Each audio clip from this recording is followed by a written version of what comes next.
Boa noite, pessoal. Boa noite. Então, assim, sejam todos bem-vindos. Nós estamos no canal Estagiários do Caos e a gente conseguiu colocar no canal do Adilson também, João? Não? Tá. Mas depois vai para o canal do Adilson, né? Olhos de ver, ouvidos de ouvir. E depois a gente vai conversar um pouquinho, cada um, sobre tudo isso, sobre como surgiu esse nome, né? Sobre essas ideias, sobre o canal do Adilson, sobre o nosso quarteto. Mas assim, gente, boa noite, sejam todos bem-vindos à nossa live. A gente está aqui entre amigos, né? Um bate-papo bem descontraído. E hoje estão presentes aqui conosco o João Altair, querido, que nos ajuda tanto, o nosso querido, maravilhoso Adilson, que tem tanto para nos ensinar, meu professor, né? Vamos dizer assim. E eu estou muito feliz. A Renatinha, que legal. Só assim no susto, né, Rê? Para sair essa live que a gente tanto falou, né? Tanto falou, imaginou um dia acontecer. Aí foi assim, né? No susto. Deu certo. A gente vai contar um pouquinho, cada um, da sua história. Cada um fala um pouquinho o que quiser sobre como chegou até aqui, sobre revelação cósmica, como... Enfim, cada um fica à vontade para falar um pouquinho da sua história. E aí depois a gente pode contar um pouco sobre a nossa história juntos, né? E do nosso grupo, da construção do canal do Adilson, como eu já falei. E como a gente chegou até aqui, a esse canal Estagiários do Caos, e como que surgiu esse nome, né? Da onde que veio esse nome. Então, a gente vai botar toda a fofoca em dia para prosperidade. E a gente, Rê, também quero que tu fale depois do teu novo projeto, do teu antigo novo projeto, né? Que está retomando, mas aí tu vai explicar tudo para a gente. E eu acho que é isso, gente. Agradecer muito o apoio de vocês e dizer que eu sempre falo que vocês são minha inspiração, né? E, João, não está aparecendo aqui teu rosto. Joãozinho. Vocês estão vendo o João? Não, né? De repente é a internet dele. Tu aparece aí, João. A gente quer que todo mundo mostre a cara hoje. Inclusive, tu vai contar aí um pouco aí dos teus sonhos, das tuas histórias. E, assim, algo que eu acho legal também, se a gente quiser falar aqui, algumas daquelas nossas perguntas cabeludas, sem respostas, que a gente tanto discute e debate, e a gente, às vezes, a gente não consegue chegar numa resposta, óbvio, né? Mas a gente pode deixar aqui, né, para quem assistir essa live num futuro, pode ter esse registro, né, dessas dúvidas aí que a gente, tantas vezes a gente escreveu e conversou sobre isso, e a gente não encontrava respostas, mas, né, cada um ia ali ajudando um pouquinho. Cada um vai falar um pouquinho, tá? Eu não sou tão boa com as palavras, vocês vão ver a Renatinha falando. Essa mulher é um fenômeno com palavras. Vocês vão ver agora. Essa daí, escreve muito bem, fala muito bem. E já ela vai falar muita coisa aqui para gente. Quem tiver no chat aí pode interagir, pode colocar alguma pergunta, alguma curiosidade, que a gente vai tentar responder aí na medida do possível. Eu quero deixar um agradecimento especial para um amigo muito especial nosso aqui, que é o Fábio. O Fábio Zorzal. É assim que se fala, Rê? É? Então tá. Não sei se o Fábio vai conseguir assistir, né, essa live surpresa, mas se ele assistir amanhã ou depois, mandar um beijo pro querido Fábio, nosso amigo, irmão aí. Quem vai começar agora falando? Rê? Pode ser você? Então tá, foi. Posso ser eu. Então vamos lá. O João voltou. Voltou. Então vamos lá. Meu nome é Renata Prado. Eu iniciei a minha vida religiosa e o meu processo de consciência espiritual na infância, sem ter consciência disso. Com 7 anos de idade, eu tinha a mais absoluta certeza que eu estava no caos, e toda noite, enquanto a minha mãe me ensinava a ajoelhar do lado da cama, botar a mãozinha assim e rezar o Pai Nosso e a Ave Maria, eu ficava de olhinho fechado, com a boquinha mexendo assim, fingindo que estava rezando, e mentalmente eu ficava dizendo assim: que eu durma e acorde na vida de verdade, que eu não acorde aqui nunca mais. Mas, como todo mundo vê, não deu certo, né? Eu continuei aqui. Mas, brincadeiras à parte, eu tive uma infância e uma adolescência muito atuante na Igreja Católica. Eu nunca fui de entrar em religião e ficar nos bastidores. Eu sempre ficar de fiel. Eu sempre fui para os bastidores. Então, eu frequentei um pouco da Igreja Católica, frequentei um pouco de Igreja Evangélica, e conhecendo os bastidores, eu posso afirmar que foram os únicos lugares na minha vida onde eu nunca achei Deus. Eu ia para a igreja, para a religião, para procurar Deus, e foi um lugar que eu menos encontrei. E aí, as minhas decepções por conhecer os bastidores e por perceber que a religião não é feita de Deus, ela é feita de homens. E homens, assim como eu, assim como todos nós, são cheios de falhas. E às vezes parece que aqueles que vão para o contexto religioso são os que mais precisam da religião para usar a religião como um elemento limitador na própria vida, porque às vezes são pessoas que têm tendências tão horrorosas de determinadas coisas, que às vezes a religião cumpre esse papel. A pessoa faz uma carreira religiosa ou vira um fiel religioso, muitas vezes para usar isso como um cabresto em si mesmo, como uma ferramenta, como um modo de reprimir as coisas pavorosas que brotam do seu interior e da sua intimidade. Então, é muito, como diria Nietzsche, é humano, demasiado humano, que a gente encontre nesse contexto pessoas com tendências horríveis para coisas horríveis, usando a religião para se autorreprimir. E eu acho louvável, é uma forma de se autoeducar. Embora eu ache que é muito grotesco, é muito autoagressivo, e é agressivo para quem está no entorno, percebendo a atitude das pessoas, manifestando o pior delas, dentro de um lugar que deveria ser sagrado, e isso às vezes é um pouco traumático, mas é um caminho de autoeducação pelas vias da autorrepressão religiosa. E aí vamos combinar e vamos concordar que em algum momento da vida todos nós precisamos disso. Enquanto eu estive dentro da Igreja Católica, eu estava precisando me autoeducar pela ferramenta da autorrepressão.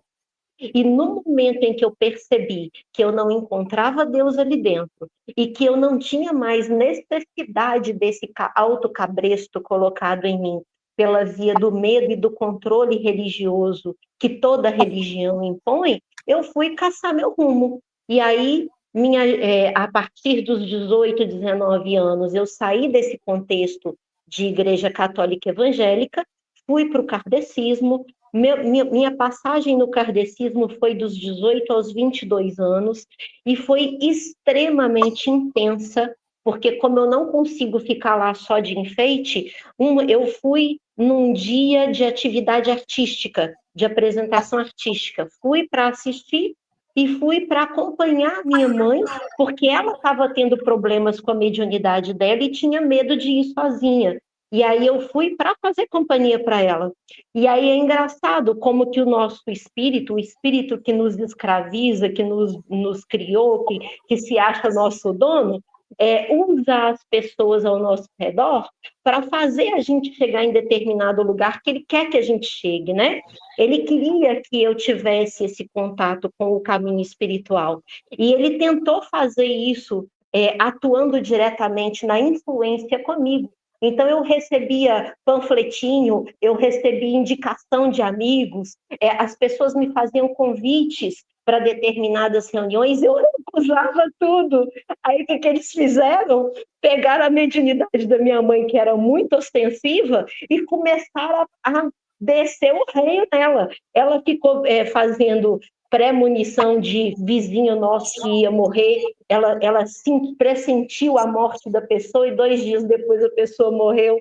Começaram a colocar um monte de fenômeno perturbando a vida dela, para que ela buscasse o apoio no contexto kardecista e eu, como boa filha, fizesse o papel de acompanhá-la. Conclusão dessa história, eu fui para acompanhá-la, ela ficou na reunião mediúnica naquele dia, eu fiquei assistindo a apresentação artística espírita que estava tendo no teatro. Ela não voltou para continuar o tratamento mediúnico dela.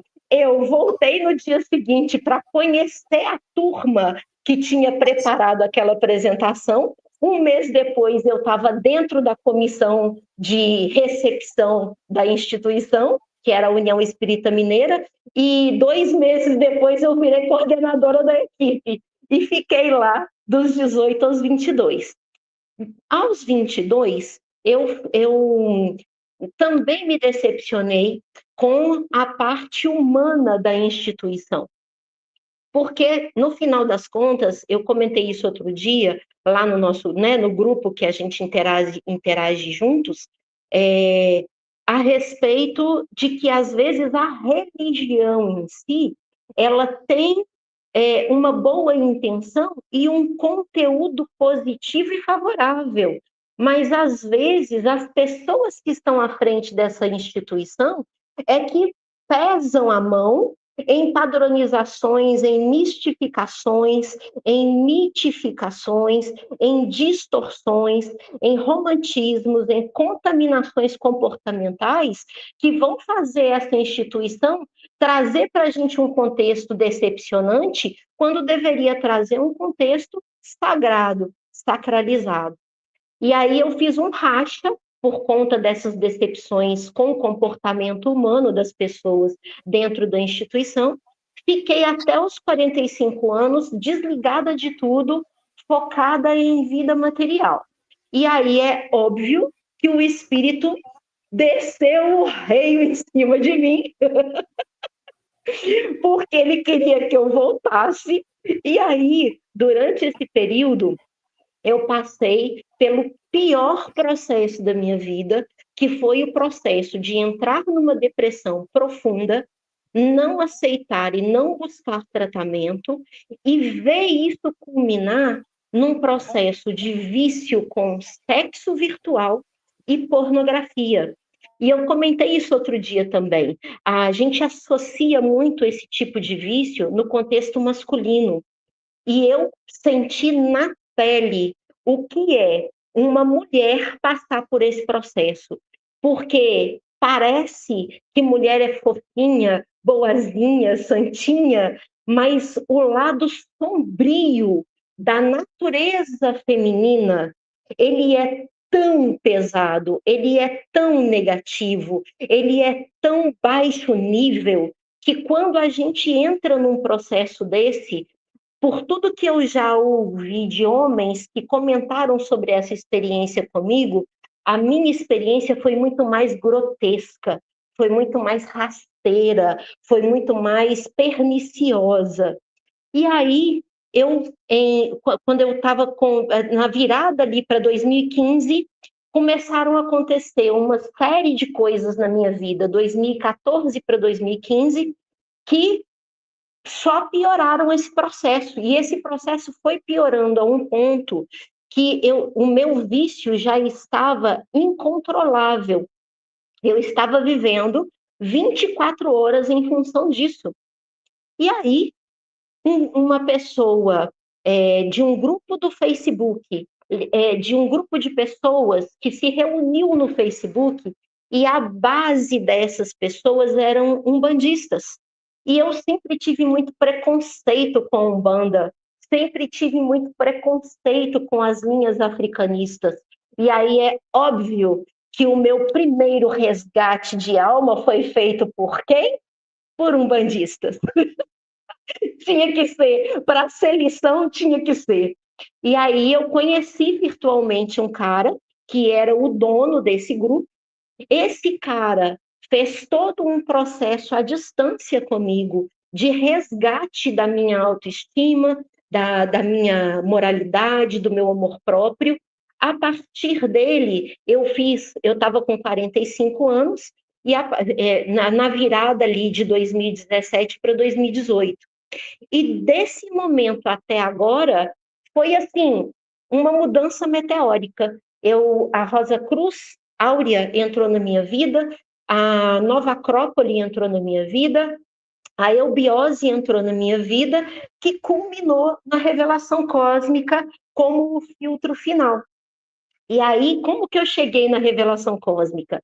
Em 2019, eu estava encantada, fascinada pelo Jorge Antônio Ouro, que é um palestrante da eubiose, que fez quilos, fez 10, 15 anos de programas no canal Vida Inteligente com o Grego.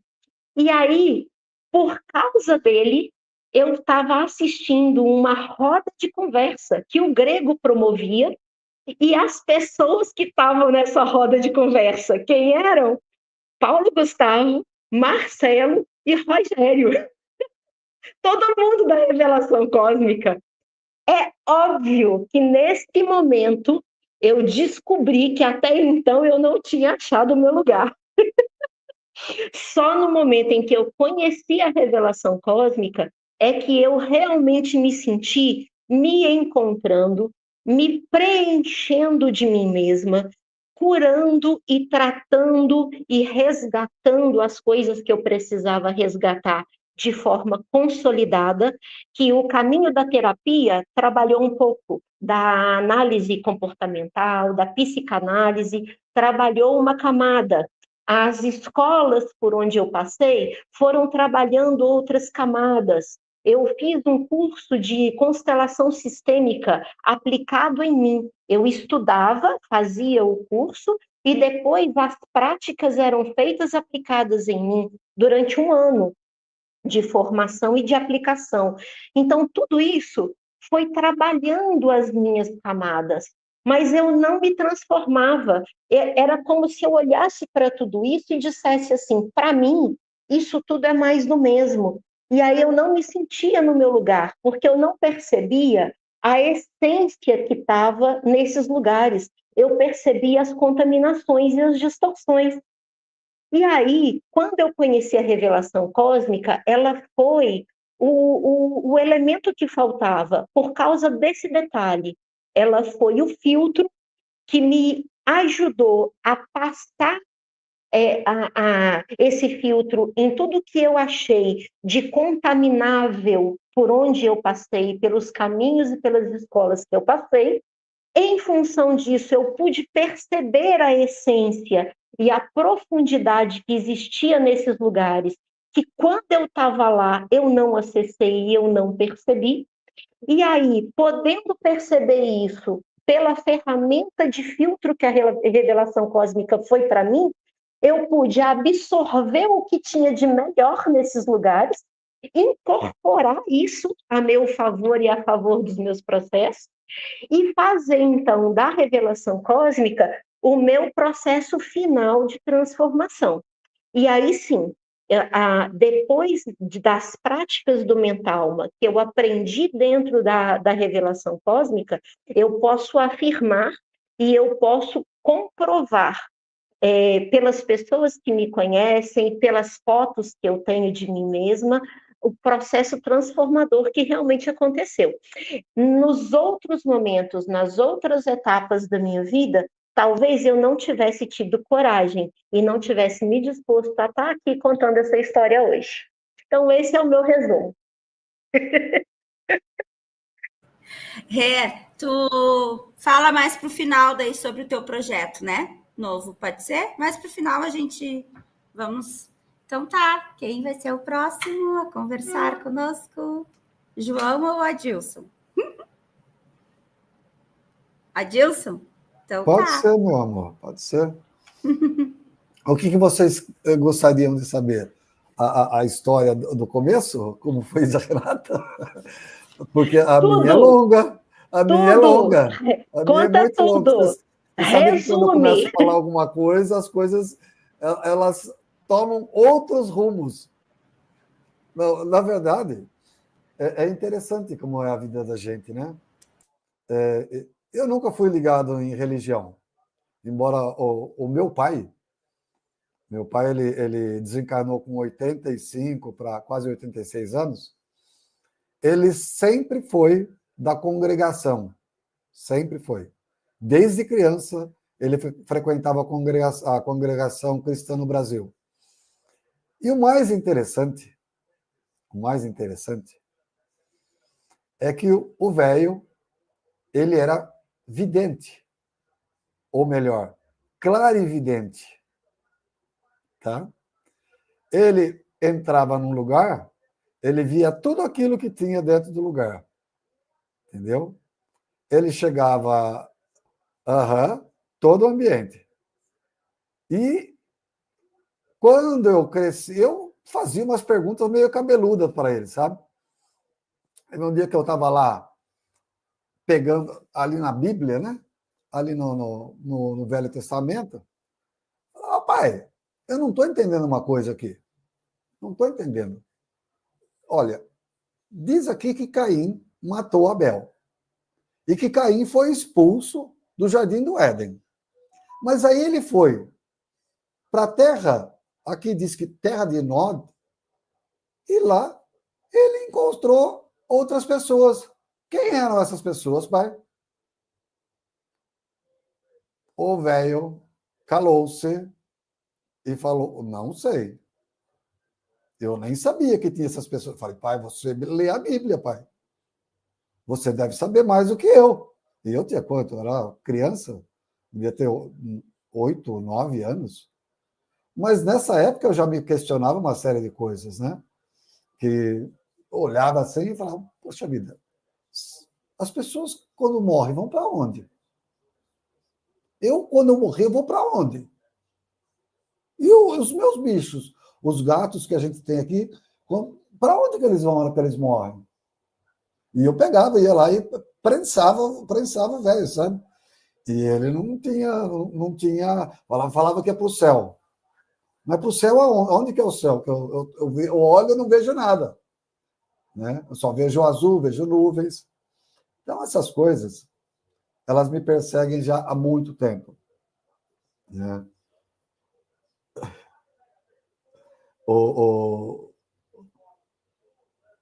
Eu comecei dentro de uma kardebanda, era kardebanda, tá? Era uma mistura de kardecismo com umbanda, porque as entidades eram da umbanda, né? E o ritual era kardecista, era livro dos médiuns, livro dos espíritos, Evangelho segundo o Espiritismo, André Luiz, Emmanuel e por aí vai, né? Então eu pegava aquilo ali, aqueles livros ali, e devorava, né? Devorava, tanto que eu tinha aqueles livrinhos, aqueles pequenininhos, que hoje, se eu fosse tentar enxergar aquilo lá, além dos óculos, eu tenho que usar lupa, né, para poder ler aquele trem lá. Mas eu lia, a gente levava questões para as nossas reuniões, que as reuniões eram assim, eram bem definidas a semana, todos os dias, tá? Eram bem definidas, tá? Em dias definidos, todos os dias, de domingo a domingo. Vocês não estão entendendo o que é um negócio desse. Era uma doideira aquele trem lá. né? Até que um dia, numa dessas reuniões, eu olhei assim por cima da médium, que era a dona da casa, né? E eu olhei assim e falei, o que é aquilo ali que eu estou vendo? Eu peguei, virei a cabeça de lado assim, ficou na mesma posição. Fui para cá, ficou na mesma posição. Falei, por acaso a senhora que está ali, dona Maria? Eu falando com a preta velha da casa. Ela, Zifio, tá vendo preta velha? Falei, eu acho que tô.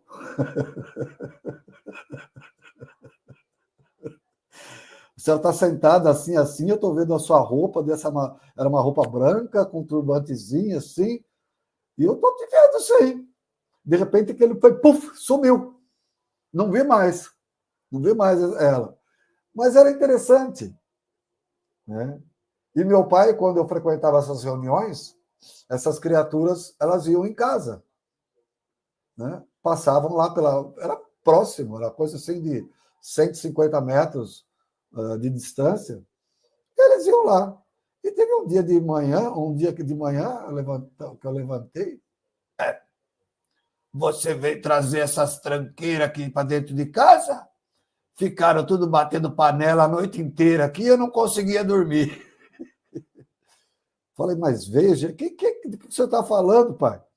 Não, que tem umas coisas feias aqui, ó. Tem um esqueletão enorme. E eu não falava para ele de como é que eram essas criaturas, não. Eu perguntei o que ele estava fazendo ali. Ele falou que só veio passear, só veio visitar, só. Não veio fazer nada. Falou, então vai embora, vai embora. Ele falou, já estou indo, já estou indo. E esse era o meu pai. Ele contava das coisas que ele via dentro da própria igreja dele e eu com as minhas leituras. Depois, quando eu entrei na universidade, eu comecei a comprar outros materiais. Comecei a comprar material sobre da Blavatsky, como que é? A teosofia. Comecei a ler material Rosa Cruz. Comecei a ler material da maçonaria. Comecei a ler alta magia. Comecei a ler livro de tudo que vocês possam imaginar, São Cipriano da vida, tudo, de tudo, tudo, tudo, tudo. Não escapou nada. Comecei comecei a fazer mapa astral para mim mesmo, comecei ler tarô, e ler assim, ler na intuição, sabe? A maior parte é na intuição. De vez em quando eu pegava alguma coisinha lá para me dar uma direcionada, mas era tudo na intuição. E aí, 2018, essa história é bem... Eu vou resumindo. 2018, eu estava assistindo o YouTube, passou uma entrevista e ia começar lá alguém lá que ia falar sobre como que é o livro dele, como que é? Não é Reintegração Cósmica. É um desses primeiros livros dele. Olhei aquela criatura, falei, essa criatura é interessante. Vamos ver. E falando bem a moda espírita, né? Com um vocabulário bem sofisticado, o Jô gostando dele. Aí acho que a melhor parte foi aquela piada que o Jô conta, né? Que enterra o cristão até o pescoço, né? O cristão consegue se esquivar e morde as partes do leão, né? Aí o pessoal lá, joga limpo, cristão, FDP, né? Para o cristão parar de morder as partes do leão e jogar limpo. E daí eu fui procurar o Jean-Val Elan. Achei, naquela época tinha muitos vídeos. E vídeos, hangouts de 4, 5, 6 horas que ele participava, né? E foi num desses hangouts que estava tendo, que o Rodrigo, inclusive, outro dia, teve um dia desse que eu coloquei num dos grupos, eu não me lembro qual grupo que coloquei. Ele participando junto com o pai, o cara chegou e deu uma no meio dele. O cara foi bem grosseiro mesmo, falou: você escreve alguma coisa? Não, eu estudo aquilo que meu pai produz. Então você não escreve nada, então você não é escritor. Né? Como dizendo, fique quieto no seu canto, né? E eu fiquei pensando naquilo, sabe? Fiquei pensando naquilo. Aí eu assisti todos os vídeos do YouTube. Na época, eu assinei o próprio IEA, eu assisti todas as palestras que estavam lá no IEA, e aquelas que iam aparecendo, né, o pessoal já me conhecia, tinha o meu querido João da Manga, nosso querido Cristiano, que boa parte do pessoal não conhece, né, o João da Manga, lá de Petrolina, ele fazia absoluta questão, ele comprava as palestras, ele não assistia, e ele dava o link para eu assistir. Pois é. Aí eu assistia, eu ia ouvindo e aqui no teclado do computador fazendo meu resumo, fazendo os resumos. Acabava a palestra, eu já transformava em PDF e já mandava para todo mundo. Cara, mas acabou a palestra. Eu falei, mas já fiz. Eu já fiz o resumo. Eu faço à medida que eu vou ouvindo. O que eu vou ouvindo é o que vai ficando. Né? E assim foi que eu comecei a estudar determinados assuntos. Né? E um dos que vocês perceberam que é um dos que mais me pegam para o nosso lado, né? É o da mensagem Talma e do próprio projeto Talma. Né? E várias outras palestras, várias outras coisas. Uma das coisas também que eu nunca aceitei, nunca, aquilo que sempre falaram a respeito de Lúcifer. E eu chamo de Lúcifer mesmo. Lúcifer. Né? Que é o portador da luz. Né?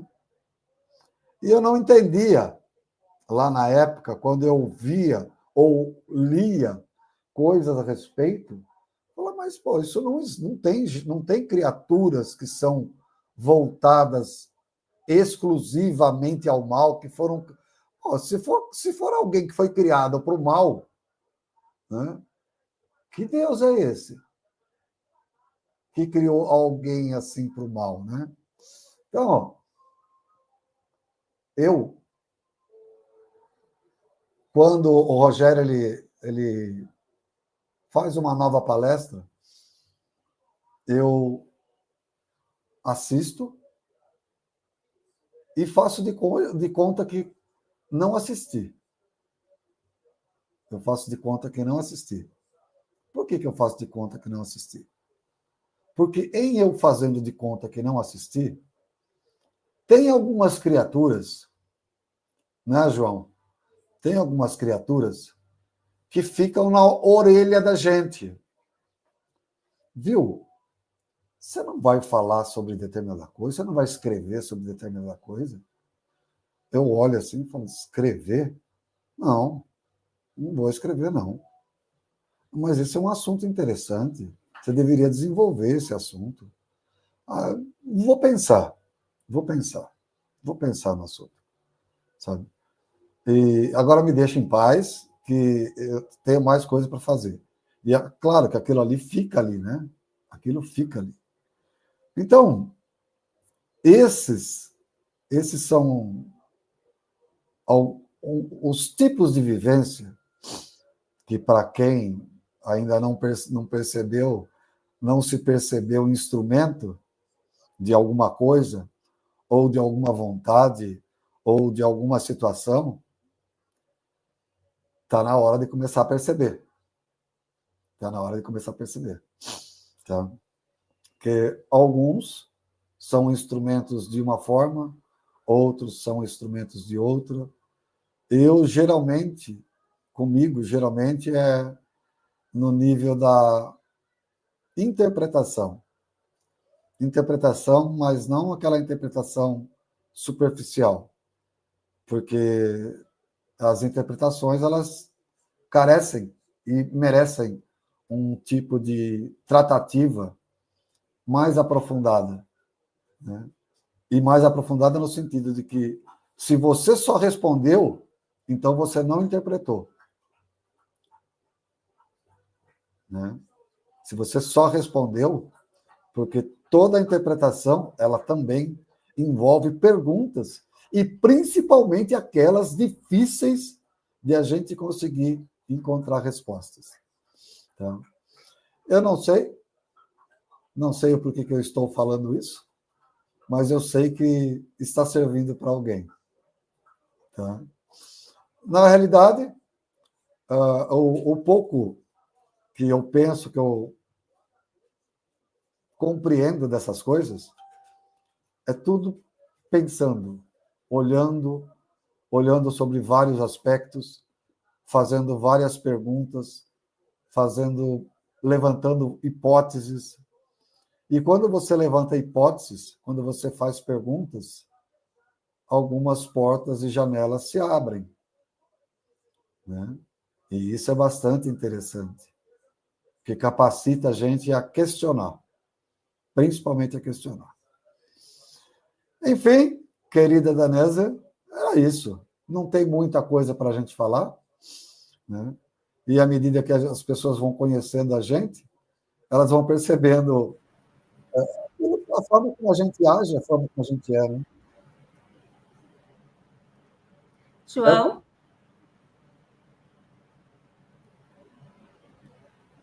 Vocês estão me ouvindo? Deixa eu fechar o microfone. Joãozinho, fala aí pra gente. Oi, vou ter que falar mesmo, então? Vai.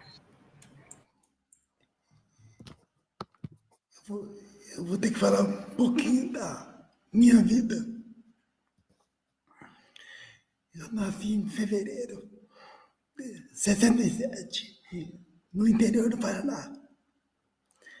De 6 para 7 meses. Não tinha osso na cabeça, então. Que a minha mãe tinha caído no tombo. E tinha batido a barriga, né? Num monte de lenha e tal. Aí, aos 2 para 3 anos, não, mais ou menos, a minha mãe me contou uma vez que ela tinha visto como é que é? Como se fosse um prato duplo que tinha baixado numa roça que ela trabalhava, perto do mato lá, né? E tinha e daquele negócio que tinha estacionado lá, tinha saído uns homenzinhos que tinham vindo pro lado dela, e ela não se lembrava de mais nada. Umas 2 horas depois que ela tinha acordado dela. Aí ela tinha ido para casa e tal, né? Meia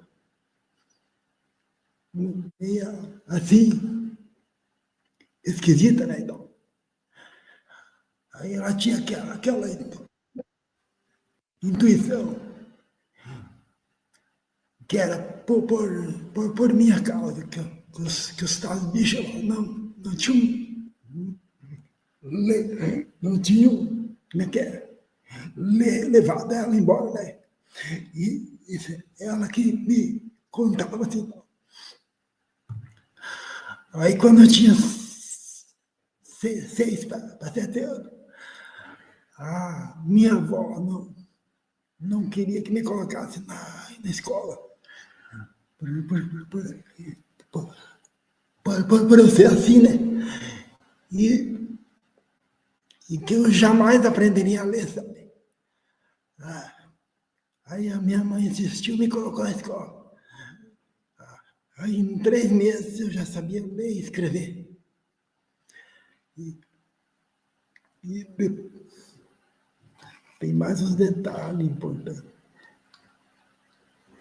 Aí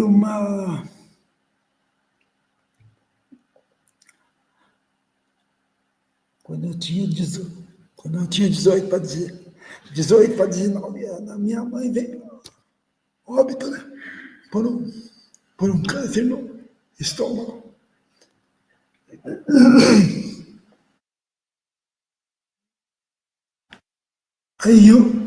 Isso foi em 86, eu acho. Aí em 89 eu vim pro Mato Grosso, tal. Vim para Lucas do Rio Verde, tal. Sempre como churrasqueiro, né? Churrascaria, então. Aí em 91 eu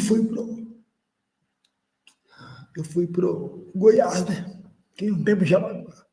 Depois eu fui para Goiânia. Aí em Goiânia que as coisas esquisitas me aconteceram. Deve ter algum portal, alguma coisa ali, né? Porque na primeira semana que eu estava em Goiânia, já veio, bom, digamos assim, eu não dormia, sabe? Viria umas luzes esquisitas na minha cabeça, assim, tal. E como é que eu diria? Os pensamentos estranhos, assim, tal, né? Aí eu ia escrevendo aquilo e tal. Como se eu fosse impelido a fazer aquilo, né? Aí eu fui, aí eu fui, aí eu fui pro centro lá, com aqueles papel para colocar no correio. Porque a ordem que estava na minha cabeça, eu tinha que mandar aquilo pro presidente da República, sabe? Aí um dia, eu fui umas 3 ou 4 vezes lá para fazer isso. Aí um dia, no setor Campinas, um rapaz da agência me deu uma ideia que eu não conseguia, de forma alguma, enviar aquilo ao presidente, né? Que eu queria mandar para o presidente. Aí eu enviei aquilo para o gabinete da presidência da República. Aí alguns meses depois, 6, 7 meses, eu já tinha esquecido. Aí já tinha passado aquela negócio que me impedia de fazer aquilo, sabe? Eu fiz e acabei esquecendo. Aí um belo dia eu vi na televisão o anúncio do Plano Real. Era exatamente aqueles escritos que eu havia mandado para Brasília, no caso ali. Aí em 94 eu vim para o Mato Grosso do Sul, São Gabriel do Oeste. Fica um pouco para cá, no caso ao norte de Campo Grande. Aí uma bela tarde, assim, no 95 por aí, eu estava no quarto e tal, que eu trabalhava no caixa do posto à noite. Aí uma tarde de sol, bastante quente assim e tal, né? Eu estava acordado e tal, e veio uma coisa invisível assim, que eu não via e tal.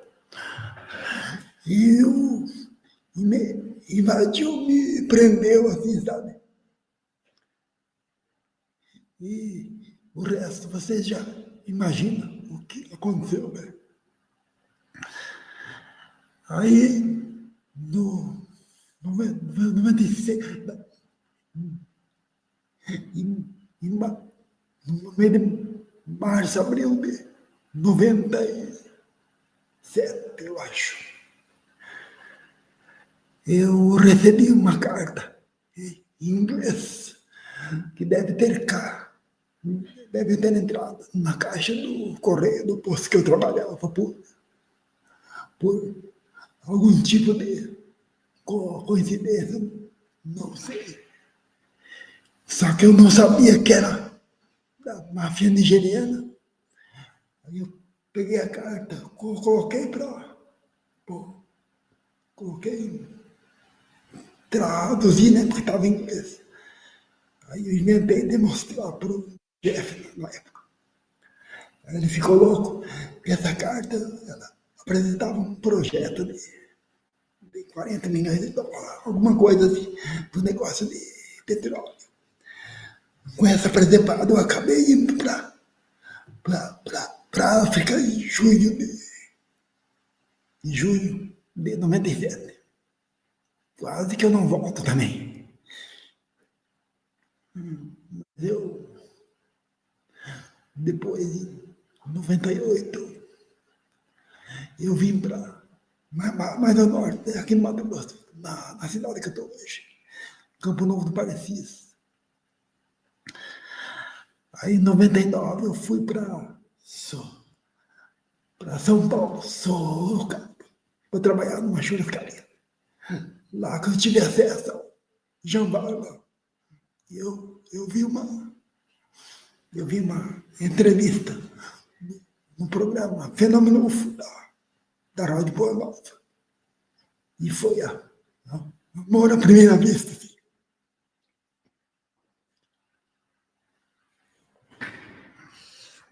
Muito obrigado pelos ouvidos. Denise? Gracinha. Amo você, rapaz. Eu amo você. O suador é grande. Adilson ou Renata, vocês podem falar só mais um minutinho que eu vou fazer uma trança no cabelo da minha filha aqui que está indo dormir. Pode ser? Tá. Posso aproveitar, então, para contar do projeto? Então, a ideia do projeto do canal, ela começou de 2018 para cá, porque nesse caminho meteórico de despertar e de fenômeno acontecendo, e um monte de loucura, um monte de coisa esquisita acontecendo na minha vida, eu sempre fui muito racional e investigativa, e analítica, e comparativa. Então, assim, a minha mente é muito concreta. E aí, quando começou a acontecer um monte de fenômeno esquisito que estava fora do meu controle, eu conversava uma coisa aqui no Facebook com uma pessoa lá de Curitiba. Aí, no dia seguinte, eu ia trabalhar, eu estava trabalhando como cuidadora de idosos, eu chegava na casa onde eu estava fazendo o meu trabalho, e a empregada doméstica da casa vinha falar alguma coisa sobre aquele contexto daquela conversa que eu tinha tido com o cara ontem à noite no Facebook. E era uma situação que, assim, era impossível e improvável dessas pessoas se conhecerem, dessas pessoas estarem fazendo armadilha para mim, piada, me confundindo, delas estarem em contato. E aí começou a acontecer um monte de coisas fenomenológicas, inexplicáveis, que a minha razão não explicava. E uma dessas coisas foi uma pessoa do nada, que não era conhecida, que não era do meu contexto de convívio, me dizer que a minha missão, que o meu propósito de vida era ensinar. E depois que essa pessoa, uma pessoa na rua, aleatória, me disse isso, várias pessoas que estavam no meu processo, no meu contexto, me ajudando, o tempo todo diziam isso para mim, dentro ou fora do contexto do meu contato com elas e do âmbito que elas conviviam na minha intimidade, na minha vida. O tempo todo isso ficava martelando, o seu propósito de existência é ensinar. E eu ficava pensando assim, ai meu Deus do céu, eu tô com 45 anos, esse povo tá querendo que eu faça magistério para ir dar aula? Pelo amor de Deus, que inferno isso! Só que aí, eu sempre tive uma natureza de querer ajudar. Eu sempre fui colocada em contextos em que a pessoa do nada, se eu sentar dentro do ônibus para ir para o meu local de trabalho, para ir passear, e não colocar o fone de ouvido, a pessoa que senta do meu lado inevitavelmente vai sentir vontade e intimidade e necessidade de falar da vida ruim dela para mim. E em todos os contextos da vida é assim, em qualquer lugar que eu esteja, as pessoas olham para minha cara e parece que está escrito aqui assim: sou boa ouvinte, ou então, sou terapeuta natural, ou então, fale comigo que eu posso ajudar a achar uma solução para sua vida. Parece que as pessoas olham para minha cara e é isso que elas enxergam. Então, a vida inteira eu fui conselheira da minha mãe, conselheira dos meus parentes, dos meus tios, dos meus primos. Em todo lugar que eu estive a trabalho, profissionalmente falando, eu fui conselheira de chefe, conselheira de colega de trabalho. Na escola, eu era conselheira dos colegas, conselheira de professor. E eu pessoalmente, sempre fugi disso. Eu não gostava disso. Por quê? Porque eu tenho uma característica de empata e eu sempre absorvi muito as coisas que as pessoas me jogavam em mim. E eu não conseguia dar um fim útil para isso, e às vezes eu ajudava elas com alguma ideia, com alguma solução, com alguma orientação, mas eu ficava com aquele lixo emocional delas em mim. E isso me fazia mal. Então eu queria ver o capeta, mas não queria ouvir as pessoas falando comigo. E aí, todo mundo me dizia, vai fazer psicologia. E eu ficava falando, eu vou fazer psicologia, o lugar de trabalho é onde a gente passa mais tempo na vida, ver se eu vou investir profissionalmente em ficar ouvindo a vida ruim dos outros. Eu já sou obrigada a ouvir a vida ruim dos outros no contexto social. Esse povo está querendo que eu faça isso profissionalmente, não vou, não vou, não vou. Acontece que o ensinar passa muito mais pelo âmbito terapêutico do que pelo âmbito educacional. E aí agora, de 2022 para cá, isso foi ficando claro para mim, porque à medida que você vai fazendo as práticas, que você vai meditando, que você vai silenciando a mente, que você vai interiorizando, você começa a separar o joio do trigo, né? Você começa a perceber o que é seu e o que é dos outros encarnados, o que é seu e que é dos outros invisíveis, desencarnados, seres humanizados ou não humanizados, vivos e pós-mortos, e aí você começa a separar o que é seu e o que não é. E nesse processo você vai tendo uma dinâmica de lucidez, uma dinâmica de clareza muito grande sobre as coisas que as pessoas te falam e como que você tem que ouvir isso, como que você passa isso pelo filtro necessário para que você absorva isso como uma mensagem da própria pessoa que está sendo o emissor ou como uma mensagem que está vindo para você através dela, mas vindo de outra origem, de outro lugar. E aí eu comecei a entender. E também, uma outra coisa que ajudou nesse processo foi a questão do meu mapa astral, porque eu fiz o meu mapa astral com o René Monterrey, que é da eubiose. Depois, agora recentemente, em outubro do ano passado, eu cheguei no Noé, que trabalha com alquimia, e os dois trabalham com mapa astral. Só que o René foi muito no começo, então eu acho que toda a sabedoria, toda a expertise dele, de perceber que eu estava muito no começo, ele me deu a minha leitura do meu mapa muito terra a terra, muito no âmbito do quaternário inferior, muito no âmbito da vida material, da vida intelectual. E agora, na alquimia, eu estou extrapolando um pouco esses limites com o Noé. Embora ele ainda esteja numa etapa que ele está também falando do quaternário, mas como ele percebe que no meu discurso, na minha fala, existe um trabalho que já foi feito internamente em mim e que então ele entende que eu tenho uma maturidade para entender mais profundamente o meu mapa, então ele está me dando elementos desse mapa que estão fechando com associações que eu estou fazendo de uma história inteira de vida.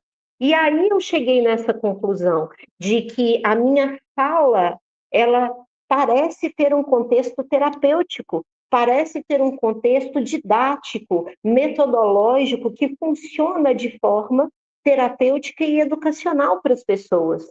E é natural meu. E aí eu estou percebendo que isso é natural meu, porque é uma vontade da programação do espírito que me programou.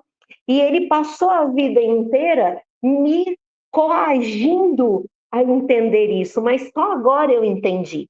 E aí, o que eu percebo? Como eu não tenho paciência para ser professora infantil, para ser psicóloga, para fazer um atendimento clínico dentro de um contexto de divã, de consultório terapêutico, eu percebo que eu consigo exercer o que foi programado para minha existência de forma muito natural, desta maneira impessoal, de colocar publicamente o meu olhar, a minha visão, a minha experiência, os processos que eu fiz, traduzir isso para as pessoas e deixar que cada um pegue a semente que lhe serve, que lhe cabe, e a própria pessoa, pegando essa sementinha de mim, ela mesma plante, ela mesma germine e ela mesma faça a colheita dela. Porque aí isso tira de mim o elemento da absorção. E aí o que aconteceu? Quando eu comecei a entender isso, em 2022, eu comecei a fazer os vídeos que eu coloquei hoje no canal, que são os vídeos antigos. Só que eu não tenho um celular bom, não tinha, né? Até ontem.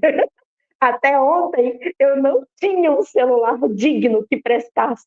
Eu tinha dois e os dois são lixo. Eu tinha um notebook que é um lixo. Lixo porque eles são muito antigos, muito desatualizados. Meu aplicativo de banco nem rodava mais neles porque o Android deles não atualiza mais. Então, a precariedade de ferramenta era muito grande. E aí, eu sou muito chata. Vocês perceberam isso trabalhando comigo no canal? Portanto, que eu sou chata com a questão da qualidade das coisas. E eu não estava me sentindo bem produzindo aquele material, aquele conteúdo com a qualidade que estava. E aí eu abandonei a ideia do projeto. Só que agora, esse ser maravilhoso, que acredita em mim mais do que eu mesma, chamada Dilson, me presenteou com uma ferramenta, com um celular novo. E aí vai ser possível dar continuidade. E aí hoje, durante o dia, fazendo o processo de estruturação do canal e tal, me veio essa ideia de não jogar fora o material antigo, porque, de certa forma, ele agora que eu tenho um material digno, ter um material anterior em uma qualidade que eu julgo indigna é uma forma de mostrar que, às vezes, a gente começa da pior forma possível e, no caminho, as coisas vão melhorando. E o quanto é importante que a gente não desista de fazer. Então, assim, eu abandonei o projeto, mas ficava esse incômodo em mim de que eu tinha que voltar, porque isso me dá sentido. Eu sempre falei isso, e eu falei isso na apresentação do canal hoje. Eu sempre me senti uma perda de tempo e uma inútil e uma perda de vida e uma perda de existência, porque todo o contexto de aprendizado, de lição, de conhecimento, de tudo que eu construí, que eu desconstruí, que eu adquiri nessa vida, nunca serviu para nada, nunca serviu para ninguém, e nem servia para mim mesma, porque não transformava nem a minha própria vida.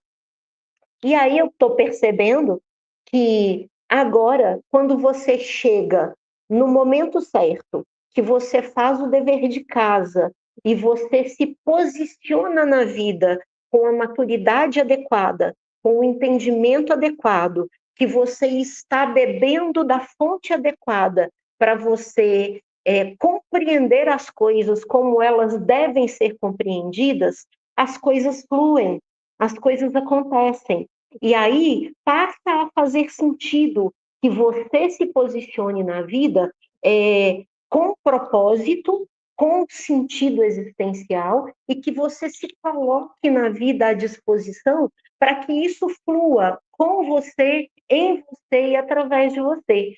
Então, agora, tendo a ferramenta necessária, está tudo, é a faca e o queijo na mão. Agora não tem desculpa. Agora, se eu não fizesse, seria por uma escolha pessoal minha de fazer pirraça, de fazer birra, não faço porque eu não quero fazer. Mas essa não é a minha postura. Eu sempre quis fazer, mas eu nunca tinha a ferramenta adequada para isso. Só que talvez antes não fosse o momento certo.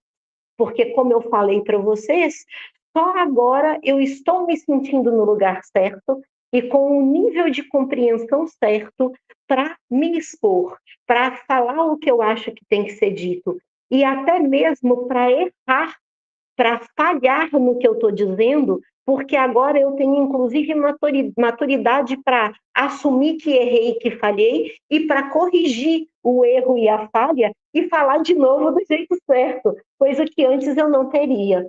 Então, está tudo certo, está tudo na hora certa, está tudo no lugar certo. Agora é fazer igual o Ostromos fala para o Valeno no livro Final de Land's End, da trilogia Terra Atlantis. Ele fala para Valeno assim, aconteça o que acontecer, siga sempre para o próximo instante. É isso aí, eu estou seguindo em frente, seguindo para o próximo instante. Ô Rê, fala de novo o nome do teu canal. Então, aí eu coloquei o nome de Coisas da Vida, com uma frasezinha assim, o que eu fiz do que a vida me fez. E aí a gente vai falar no canal sobre as minhas experiências de vida, sobre o meu processo de despertar, sobre as práticas que eu fiz, sobre o que deu certo, o que deu errado, o que funcionou, o que não funcionou, mas com todo o embasamento de todas as escolas e de todas as fontes por onde eu passei, mas com o filtro maravilhoso da revelação cósmica. Então, a minha essência primordial e fundamental de base de estudo hoje é a revelação cósmica, e 90% de tudo eu vou fundamentar nela, mas eu vou trazer o contexto de outras escolas também para ilustrar as coisas, para mostrar como às vezes a gente está falando as mesmas coisas com nomes diferentes, ou às vezes os mesmos nomes com conceitos diferentes, mas que no final tudo é caminho. No final, cada um tem que estar no caminho que se identifica, e no final, todos os caminhos convergem para um lugar só, que é a nossa evolução, que é a evolução necessária a ser feita individual e coletiva, e que no final culmina no Tikkun, que é a gente fazer todo o processo de reparo nessa existência, que é a finalidade de todos nós existirmos. Né? É o sentido da nossa vida. É isso aí. Então tá, Rê. Muito obrigada. E se Eu que inscrevam agradeço. no canal. Se inscrevam no canal. Quem assistir a nossa live aí no futuro, não esqueça de se inscrever no canal da Renatinha. Repete o nome, Renata, do canal? Repete. O nome é Coisas da Vida, o que eu fiz do que a vida me fez. Mas o acesso lá de pesquisa, o nome oficial do canal no YouTube ficou Coisas da Vida.filosofando. Ok. Coisas da Vida.filosofando. Isso aí. Obrigada. Curte lá. Curte mesmo. Curte, segue, comenta. O canal do Adilson Reane, Olhos de Ver, Ouvidos de Ouvir. que foi... quem escolheu o nome foi tu, Renatinha? Foi, né? Foi. A gente fez para o canal do Adilson tudo muito coletivo, né? Então, lembra, a gente deu várias sugestões, eu dei várias, você também, João também, e aí de todas as sugestões que a gente deu, o Adilson escolheu essa. Isso. Então, a gente tem um grupo que a gente sempre ajuda com algumas edições, cada um faz um pouco, assim, a Renata sempre cuidando das redes sociais, dos textos, das divulgações, e sempre dando os pitacos, né, Rei, em tudo, né? Sempre dava uma palavrinha aqui para ajudar ali.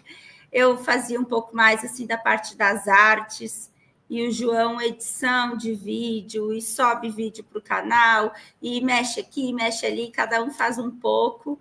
E o Adilson, né, faz o trabalho mais difícil, né, que é gravar aqueles vídeos maravilhosos, com tantos ensinamentos para a gente. Então, a gente formou ali uma equipe muito boa, que está dando certo. E por conta disso, o Adilson gravou um vídeo que, por sinal, é um dos nossos preferidos, né? Estagiários do Caos. Eu acho que é um dos nossos preferidos aqui, né? Foi um vídeo que traz, né, um contexto, assim, que faz a gente pensar muito, aliás, todos, né? Todos os vídeos são assim. Mas realmente esse vídeo ele é mais impactante, né? Vamos dizer assim, talvez, né? Eu acho que é essa a palavra. E aí, Estagiários do Caos foi uma virada de mesa, assim, para a gente ali, porque foi realmente um dos vídeos do Adilson que mais mexeu com a gente. E a gente ficou muito com esse nome na cabeça. E aí, por conta disso, acabou que a gente colocou esse nome no grupo do WhatsApp que nós fizemos. Inicialmente, era com uma turma daqui de Goiânia, que eram pessoas que se inscreveram nas palestras, né, do Jean Vauelan, aqui de Goiânia. E aí esse grupo foi crescendo e a gente mudou o grupo de Goiânia para Estagiários do Caos. E aí o grupo está aí crescendo cada vez mais. A gente está buscando trocar ideias, trocar estudos, né? E um ajudando o outro. E aí surgiu a ideia de fazer esse canal aqui, por causa desse grupo do WhatsApp. E estamos aqui, colocando a cara aqui para aparecer. Eu ainda não estou preparada para falar, não tenho o conhecimento adequado, mas eu tenho vocês. Aí, né, vocês estão aqui me dando todo o suporte necessário, como eu sempre digo. Eu sou só metida, eu sou metida. Ela não tem conhecimento para falar, tá? Não tem. A pessoa está fazendo excelentes apresentações no canal Estagiários do Caos. A pessoa tem o talento nato, que nunca fez curso, nunca estudou para isso. E faz artes incríveis, faz capas incríveis, faz divulgações incríveis. Ela é fera na hora de organizar os eventos do Rogério, mas ela não sabe nada, tá? Ela é uma pessoa que não sabe nada. Eu sou metida a fazer as coisas, né? E assim, eu digo, olha... Filha, presta atenção. Você tem a coisa mais importante que precisa ter. Atitude e iniciativa. Quem tem atitude e iniciativa vai atrás de aprender o que não sabe para fazer o que precisa. Se todo mundo tivesse isso, seria maravilhoso. O mundo poderia ser cheio de gente que não sabe nada, mas que tem muita atitude e iniciativa. É o que eu digo, assim, tendo vocês comigo, eu me sinto mais segura, né? Eu sempre falo isso para vocês. Então, assim, eu sei que a minha caminhada é muito longa ainda, eu sou a mais novata aqui no sentido de estudos e tudo muito recente. Para mim, vocês têm uma bagagem muito grande, né? Em vários, não só na revelação cósmica, né? Mas em muitas outras, desde religiões, eu tenho eu tenho muito pouco tempo ainda de estudo na revelação cósmica e sempre pertenci à Igreja Católica, então eu não tenho assim a experiência que vocês têm, mas eu sou metida, como eu falo, então eu tendo vocês do meu lado, eu me sinto segura e um vai ajudando o outro, e o importante é a gente levar adiante esses estudos para que chegue, né, a toque, né, que outras pessoas se conectem com esses assuntos, e havendo essa conexão, as pessoas vão se familiarizar de bate-pronto, porque quando é para ser, não adianta, e aí vão começar a estudar, e é isso que a gente quer, né? Que fique aí os registros, como o Rogério mesmo fala, né? Que as futuras gerações é que vão acabar podendo usufruir melhor de tudo isso. Bom, Denise, Oi. Denise, ainda tem um tempinho para você contar como é que foi a sua história de transição do catolicismo para a revelação cósmica? Conta um pouco da sua história também. Faltou isso. Tá bom. Vou falar assim. Eu penso, né, que apesar de ser de uma família católica, parece que as coisas sempre acabaram indo assim para um caminho que deu ser a ovelha negra da família, né? Aquela coisinha assim, de sempre ser a errada, sempre ser a diferente, tudo sempre acontecia comigo. E não era planejado, ou era, né? Não sei. Mas sempre aconteceu de tudo ser diferente comigo. Então, somos eu e minha irmã, né?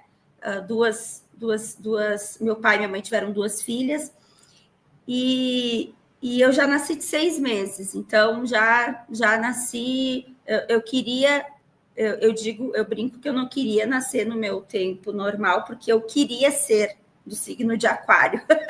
Eu tinha que nascer dia 31 de janeiro, porque se eu não nascesse ali, então eu já estourei a bolsa, eu já nasci ao contrário, eu nasci pelos pés, com a cabeça aqui em cima, e eu chutei, nasci pelos pés, nasci por uma parteira, não tinha médico no hospital, o médico que estava de plantão estava tomando umas pelpes, porque era véspera de feriado na praia, né? A gente morava na praia, e era a véspera de feriado de Nossa Senhora dos Navegantes, então eles faziam uma festa muito grande lá na região da onde eu sou, no Rio Grande do Sul, e eles esperam um ano inteiro para fazer aquela festa. Vem gente, move gente de todos os lugares. E aí a praia estava lotada, e um calor, né? Janeiro, final de janeiro, e o médico estava no barzinho do lado do hospital e estava tomando umas pelpes, era normal, imagina. E uma cidadezinha assim, cidade pequena, né? E aí, quando chamaram o médico, minha mãe sentiu o bafo de cachaça. E aí a minha mãe disse: não, eu não vou. Falou para o meu pai: não deixa ele chegar perto de mim. E aí foi uma história. Meu avô foi para a rádio da cidade, meu pai foi para outro canto, dizer que estava acontecendo uma emergência no hospital e tinha que ser uma cesárea, porque o bebê estava nos pés, né? Nascer com os pés, em vez de estar pronto, encaixado com a cabeça. E tinha voltas do cordão enrolados no meu pescoço. E aí, tudo errado. E aí, uma freira, uma irmã de uma congregação de uma Nossa Senhora, Mãe Rainha 3 vezes admirável de Schoenstein, que é uma Nossa Senhora da Alemanha, né? Que não é uma Nossa Senhora que apareceu para alguém, aquela história toda das Nossas Senhoras, né? Que são todas a mesma, que é Maria, mas é uma Nossa Senhora que foi um grupo de estudantes lá da Alemanha que resolveu exaltar Maria, né? E aí passou ela a ser Mãe Rainha 3 vezes admirável de Schoenstein, que é o vilarejo lá na Alemanha. Então ela é a única Nossa Senhora que realmente é Maria mesmo, não é uma Nossa Senhora que apareceu em algum lugar para alguém e virou Nossa Senhora de Fátima, ou virou Nossa Senhora Aparecida. Não, ela é Maria mesmo. E aí essa freira, essa parteira, era devota dessa Nossa Senhora, escutou na rádio Osório, e aí ela perguntou, ela estava de passagem na cidade, e ela perguntou, onde é que é o hospital? Perguntou nessa pensão onde ela estava. E aí explicaram, ela foi a pé até lá, e para resumir, eu nasci, então, de parto normal, pelas mãos dessa parteira. E aí ela falou para minha mãe assim, eu vou salvar o teu bebê e eu vou te salvar também, mas eu vou dar prioridade para o bebê, né, que a minha mãe pediu. E aí ela disse assim, tu acredita em Maria? Aí a minha mãe disse, acredito. Daí ela deu uma... Porque essa Nossa Senhora, ela não tem uma imagem, né, assim, uma estátua dela, porque ela só tem fotografia, só tem a fotinho, ela é a única que não tem uma imagem, uma estátua, assim. É só uma fotografia. Tu nunca encontra, só encontra foto. E aí ela deu essa fotinho para minha mãe.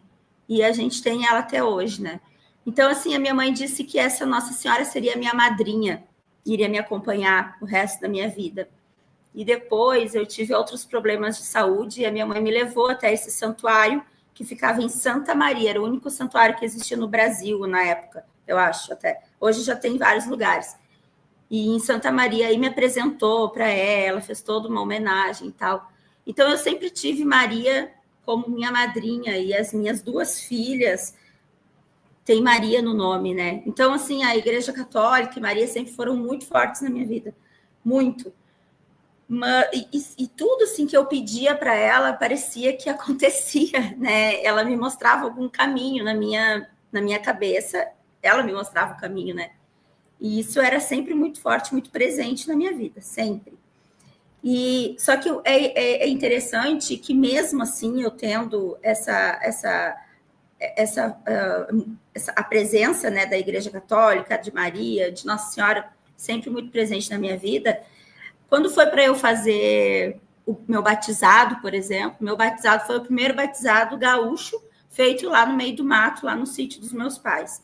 Aí, meu pai, preparando lá o sítio, encontrou, quando estava construindo, organizando, encontrou vestígios, né, de uma tribo de índio que tinha ali. E aí ele encontrou um pequeno cemitério de crianças. E aí as crianças, elas eram enterradas assim, encolhidinhas, nos vasos, assim, sabe? Que era um caixão fúnebre, né? Mas eram uns vasos, assim. E aí meu pai encontrou muitos ossos, assim, infantis. E tinha um desses vasos, que era o caixão fúnebre, que estava intacto. E aí o meu pai guardou aquilo. E aquilo foi a minha pia batismal no meu batizado. Entende? Então, assim, tudo foi muito diferente para mim, porque tudo muito louco, né? Porque olha só, eu conseguia sair do óbvio da minha, porque para minha irmã foi tudo perfeito. Perfeito, eu digo, para aquela vida que a gente levava, né? O batizado dela foi bonitinho dentro da igreja, o casamento da minha irmã foi bonitinho dentro da igreja católica, né? Tudo foi, o nascimento da minha irmã foi de 9 meses, tudo bonitinho, planejado. Então, assim, eu não casei, aliás, casei, mas eu casei no meio do mato, lá na chácara da minha mãe, com um amigo nosso que fez uma cerimônia lá, então não teve padre. E assim, eu era católica, né? Mas eu não sei como que dava um jeito de fugir daquilo. Eu dava um jeito e não era proposital da minha parte, mas quando eu vi, acontecia. Quem levou as nossas alianças, minha e do meu marido, foi o nosso cachorro, né? Então, assim, o meu sobrinho já era pequenininho, e a minha irmã disse, Denise, o João Pedro tá aqui, né? Ele é teu afilhado, ele leva as alianças. E na hora eu olhei assim, seria o óbvio, né? Eu olhei e disse, não, eu quero que o Zib leve, que era o nosso labrador gigantesco, lindo, que a gente tinha, e morreu já de velho, né? Então, assim, quando foi para eu fazer a catequese, né? A minha irmã fez catequese, tudo bonitinho, fez primeira comunhão. E eu acompanhava o meu pai, e meu pai sempre... É que tem tanta coisa para falar, estou falando demais. Agora pensei no meu pai também. Mas o meu pai, ele sempre estudou muito, né? E ele dedicou a vida dele à maçonaria. E o meu pai, ele fez teologia, então ele trabalhou muito tempo com seminaristas, para eles, ajudando eles na preparação para se formarem padres. E o meu pai queria formar padres que fizessem missas gaúchas, missas crioulas, né? Então, ele preparava eles para isso. Então, eu acompanhava muito tudo isso e tal. E aí chegou numa missa de um rodeio no meio do campo, no meio das vacas, e a missa era dentro de um potreiro mesmo, de um brete de vaca, assim, que fizeram um palco. E aí o padre, que era amigo do meu pai foi padrinho de ordenação dele, inclusive, o padre fez a missa e ele chegou para mim e disse assim: Denise, vem aqui, chamou meu pai, vamos fazer a primeira comunhão da tua filha, ela não precisa de catequese, ela tá sempre junto com a gente, ela sabe tudo. Aí o meu pai disse: quer fazer, Denise? Eu disse: tá, faço. Minha primeira comunhão foi assim. Então, assim, eu fiz primeira comunhão, não fiz catequese nenhuma. Então, assim, eu conseguia fugir, sabe, das coisas, eu acho. E, assim, como que eu vou hoje para as minhas filhas, que elas conversam muito comigo, né? E de igual para igual, assim. E elas estariam na idade de fazer uma catequese, por exemplo, agora. E elas não querem fazer, né? Então, se eu já não fiz, na minha idade, eu tenho 44 anos já, como que hoje mesmo a gente continua sendo uma família católica? Eu digo assim, porque meu marido meu sogro estava aqui, foi embora hoje, então ontem eles foram na missa, a minha filha não queria muito ir na missa, mas ela foi por respeito ao meu sogro, né? O meu sogro trouxe o padre aqui da escola, veio aqui, almoçou conosco. Então, assim, a gente tem que respeitar, né? E principalmente os mais velhos, né? E respeitar a decisão e a opinião de cada um, em primeiro lugar, né? O Jean Valjean mesmo fala isso. Só que as minhas filhas hoje, elas dizem: mamãe, não quero fazer catequese. E eu digo assim: claro que não, se eu já não fiz, né? Imagina hoje elas que já têm uma outra cabeça e já estão inseridas dentro desse contexto e de todos esses estudos, porque elas acabam acompanhando aqui, né, muito junto comigo, e acabam conversando e me fazendo umas perguntas que às vezes nem eu sei responder. Mas então, assim, ó, gente, eu falando um pouquinho só do meu pai para eu concluir. O meu pai, ele sempre estudou muito, né? E eu lembro que quando eu perguntava para ele: pai, o que é a maçonaria, né? Porque hoje a gente sabe que tudo na vida existe o bom e o lado bom e o lado ruim, né? Tudo na vida. Então, claro que dentro da maçonaria também tem, assim como em qualquer igreja ou qualquer lugar, né? Então, assim, o meu pai, eu posso dizer que ele dedicou a vida à maçonaria e ele é uma pessoa que sempre procurou viver dignamente, sabe? Sempre. E sempre procurou ser uma pessoa do bem, né? Claro que a gente não consegue nessa criação que a gente vive, né? Com tanto sofrimento, enfim, mas a gente tenta, né? Por mais difícil que seja, a gente se corrompe muitas vezes, a gente se engana, a gente se deixa enganar, a gente mente, a gente faz coisa errada, mas pelo menos a gente tenta, né? E ser melhor a cada dia. E o meu pai é uma pessoa que eu tenho certeza que sempre tem certeza, eu não posso, porque a gente não pode ter certezas nessa vida, mas eu penso que ele é uma pessoa que sempre procurou viver dignamente, e ele dedicou a vida dele à maçonaria. E eu dizia: pai, o que é a maçonaria? E ele dizia assim para mim: filha, são estudos filosóficos.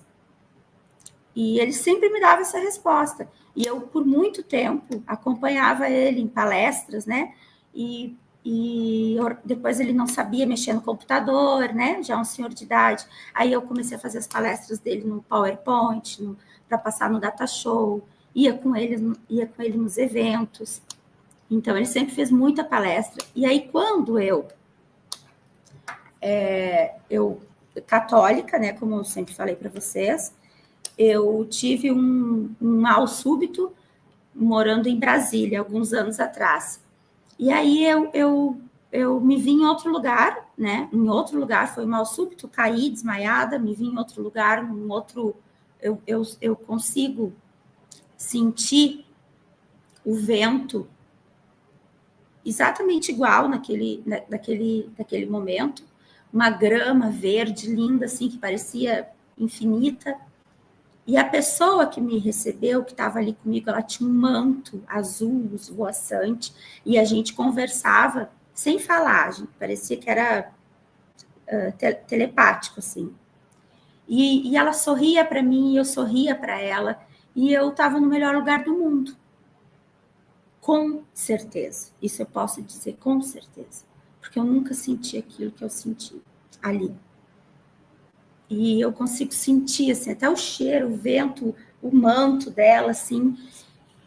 Claro que na época eu achava, é Maria, né? Óbvio, minha madrinha, né? Minha madrinha me acompanhou a vida inteira. É ela, né? Eu pensei comigo depois, né? Depois que eu tentando assimilar o que aconteceu. E aí eu estava no melhor lugar do mundo. O tal do feitiço que o Jean Valjean fala. Eu estava enfeitiçada. E era o melhor lugar do mundo mesmo, sabe? Não tem explicação, não tem como explicar isso para você, só passando por isso. Tu não sente mais nada, tu não sente vontade de nenhuma outra coisa, tu não... Saudade, o que aconteceu, quem é, nada. E aí eu só comecei a ouvir aquele Denise, Denise, Denise, começou a ficar cada vez mais alto aquilo no meu ouvido. Até que daqui a pouco, assim, eu abri os olhos sorrindo, né? E era o meu marido gritando, né? Denise, Denise. E eu abri os olhos sorrindo e eu olhei assim só para ele e disse, por que tu me chamou? E ele olhou, guria, eu achei que tu tinha morrido. E nisso ele já tinha chamado ambulância, já tinha chamado o nosso vizinho da frente, que era socorrista, brigadista, né? Sabia mexer, sabia, assim, primeiros socorros e tal. E as minhas filhas ali paradas, aos prantos, chorando, que isso foi num domingo, estava todo mundo em casa. E aí, aquilo durou muito pouco tempo, mas pareceu uma eternidade. E eu olhei, assim, para as minhas filhas e disse, o que eu estou fazendo? Né? Como que eu pude falar para o meu marido, por que tu me chamou? Olha aqui, eu tenho 2 crianças que precisam de mim, eu sou mãe. É a coisa que eu mais importante da minha vida hoje, são elas, como que eu pude ir para um outro lugar e não querer voltar? O que é isso que está acontecendo aí? Pronto. Aí eu estava gelada, nem tinha mais pulsação, nada. Meu marido disse que tinha certeza que eu tinha morrido. Aí eu fiquei com aquilo na cabeça, e daí tentando achar resposta, tentando entender, e aí nada fazia sentido. Aí eu, olhando um dia no YouTube, eu vi uma pessoa falar no tal do feitiço, era um corte de alguma palestra, alguma coisa, não sei, falar do tal do feitiço. E eu disse assim, poxa, quem será essa pessoa, né? Ele sabe do que eu tô falando.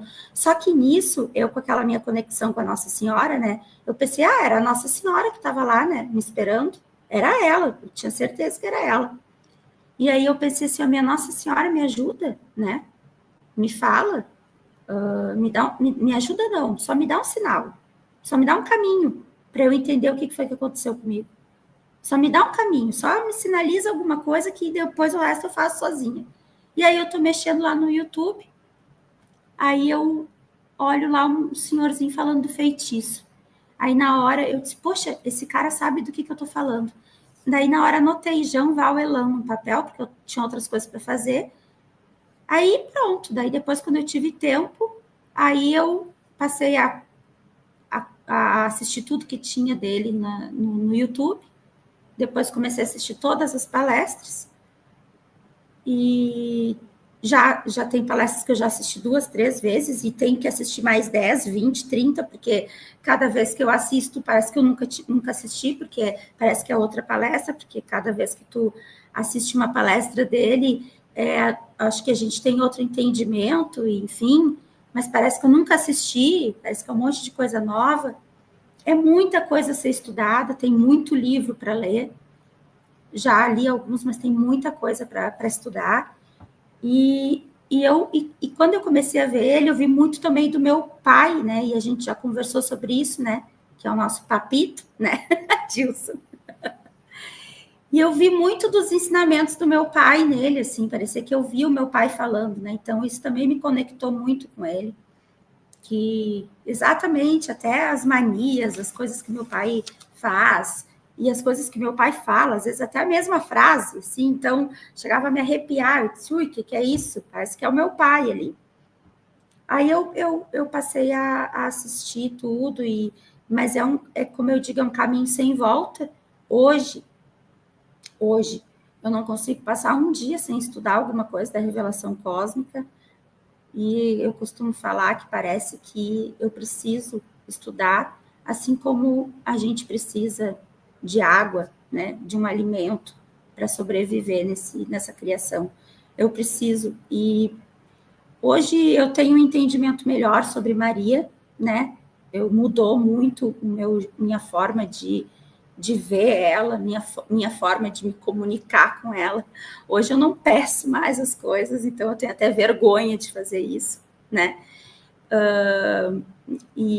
Mas assim, eu continuo tendo muito respeito pela figura de Maria, muito respeito, mas claro que a minha visão já não é mais a mesma, né?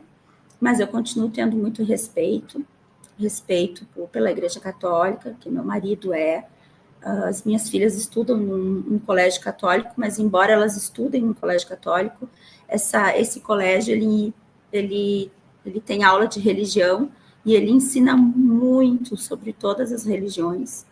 Então, ano passado, elas fizeram um trabalho sobre Buda, elas estudam muito sobre o Alcorão, elas estudam sobre religiões africanas. Então, isso é muito interessante, porque na minha época, a Igreja Católica, as aulas de religião era só as freiras lendo a Bíblia, né? Então, assim, como mudou, né? Então, penso que mudou para melhor. Por uma questão de logística também, elas estudam nessa escola que é na frente da nossa casa, então facilita muito. E é uma escola boa, né? Então, gente, eu acho que eu já falei demais, falei muito mais do que eu queria, mas eu acho que a gente já explicou, né, sobre o nosso canal, sobre o canal do Adilson. João, eu quero agradecer muito, eu adorei te ouvir falar, que bom que tu pôde falar um pouquinho aqui. João, eu te amo, João, tu é um baita amigo. Adilson, eu amo vocês. Obrigada de coração. Eu espero que a gente possa fazer essa live mais vezes, porque me senti muito à vontade aqui com vocês. E assim, para concluir, eu vou falar só mais uma coisinha. Hoje eu penso, eu já falei isso para vocês, né, no nosso grupo. Por que será, né, que tudo isso aconteceu comigo, né? Para eu cair de paraquedas dentro da revelação cósmica, porque a partir daí eu desejei muito conhecer o Jean-Val Elan, né? E eu queria muito trazer ele aqui para Goiânia.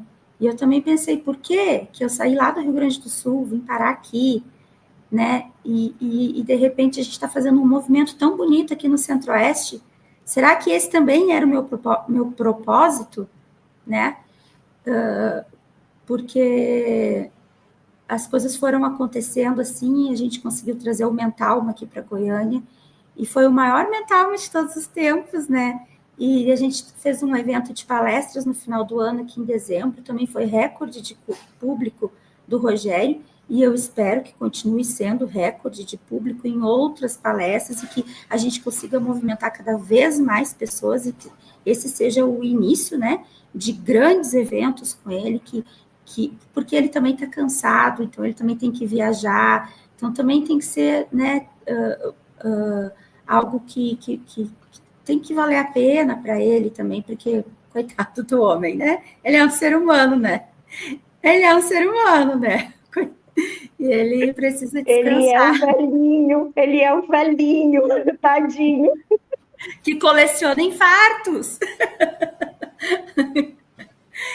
Então, assim, que a gente possa continuar, né, levando esses estudos, mas, assim, que eu ia falar para concluir, por que será que tudo isso aconteceu? Pode ser que a gente tenha um propósito também de divulgar mais e levar esses estudos aqui na região do Centro-Oeste, mas eu ainda penso que tudo é uma questão de me preparar também para orientar melhor as minhas filhas, porque elas me questionam muito, e talvez eu não estivesse preparada, né?